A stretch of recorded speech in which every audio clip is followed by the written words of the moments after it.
Hello, I'm Vix, and you're watching Random Witchcraft. Today, we're going to get a little background on me and the story of Random Witchcraft. Pretty much, even from an early age, I kind of enjoyed the more darker things in life and always felt very different. Well, being a part of the Rainbow Mafia, or whatever you want to call it. Yeah, that kind of does add to the mystique of I was a complete weirdo. Loved my vampires and witches and zombies and werewolves. But that was just me, and probably led to me being a goth child and of course dabbling in the practices. Pretty much I remember a story back when I was like 7, 8, over at my cousin's house, which included a field next to it.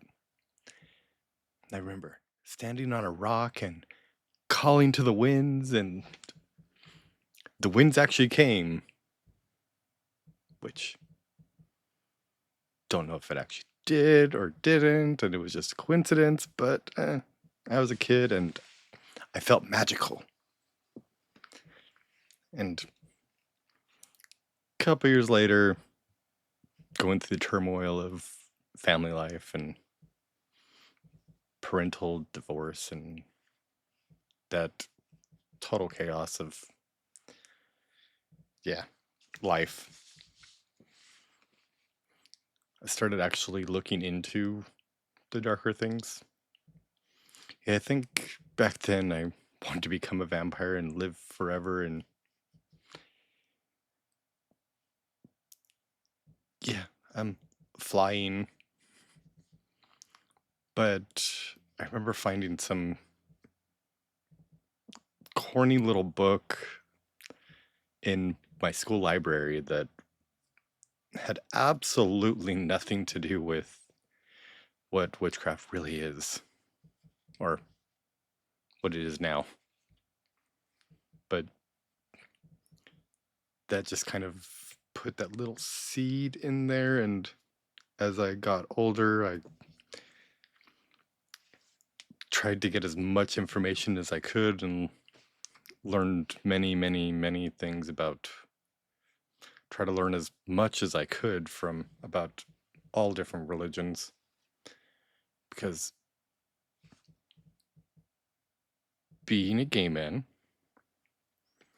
Christianity wasn't necessarily the most welcoming. Well, there are some that are now. Well, I've learned that now, but I digress. Still don't identify with Christianity. Just not my cup of tea. And I remember getting multiple books. Of course, the Buckland's Book of Complete Witchcraft, or like everyone calls it, Big Blue. I think I've bought that book like 6 times, and it's either walked away or I've given it away. I need to stop buying that book. It's getting expensive. I think they've redone it multiple times, and I've probably had multiple versions of it. Yeah, whatever. And of course, being a teenager during the Columbine days and the ending of the Satanic Panic, and of course, the movie The Craft. You can't call yourself a 90s witch without trying to bind someone at least once, or trying to call on Manon and pull in all of his power. Knowing now that that deity didn't actually exist. It might be more of like an egregore now, but it wasn't a created thing before that movie. And over the years, learning, growing, getting a vast collection of books on many different practices, and pretty much just learning what I can, whether it be there are some books that I have that are on closed practices, but the books themselves are not part of the closed practice, because if it's closed, they can't write about it. And doesn't mean you can't learn about it, but it's not necessarily the best idea to try to practice something that is a closed practice, that is initiatory. But that's completely off topic. Definitely learned about a lot of different pantheons, a lot of deities, gods, goddesses, and of course the Fae, because you have to learn about the Fae, because you need to know what you're dealing with. And also the nature spirits and the spirits of place, the genus loci, if I even pronounce that correctly. But yeah, digress. Yeah, I definitely dabbled in and have learned a lot about the traditional witchcraft.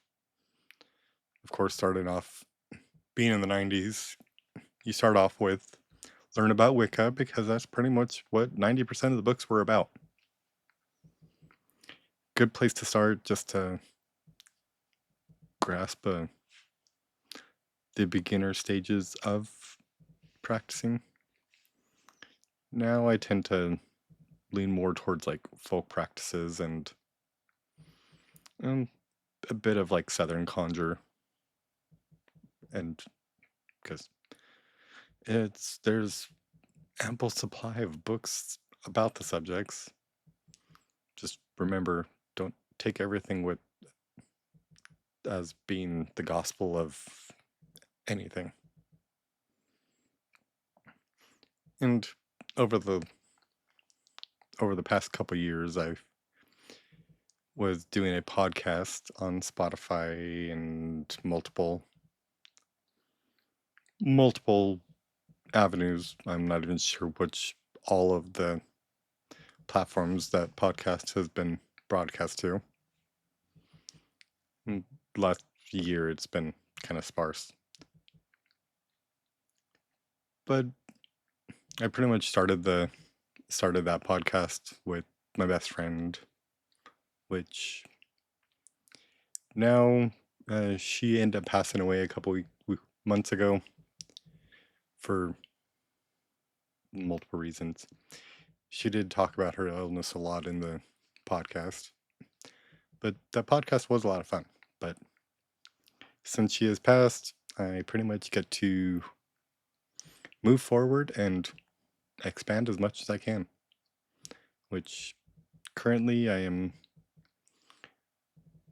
working on a website to start to sell products that I pretty much make and mix myself, which I've been mixing oils, like aromatherapy oils, for people for quite a while, so something to play with. And pretty soon there will be products on the website, which is randomwitchcraft.com, which I think I put in the description below. But pretty much, if I'm on multiple platforms under Random Witchcraft, or Vix at Random Witchcraft. But yes.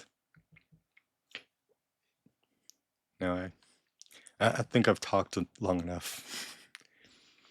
If you like what you see here, you know, the typical like and subscribe.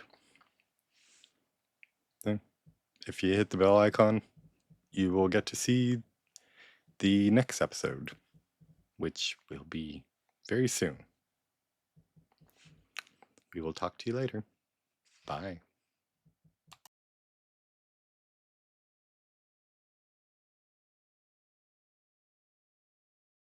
But yeah, pretty much if I'm on multiple platforms under Random Witchcraft or Vix at Random Witchcraft. But yes. Now I think I've talked long enough. If you like what you see here, you know, the typical like and subscribe. Then if you hit the bell icon, you will get to see the next episode, which will be very soon.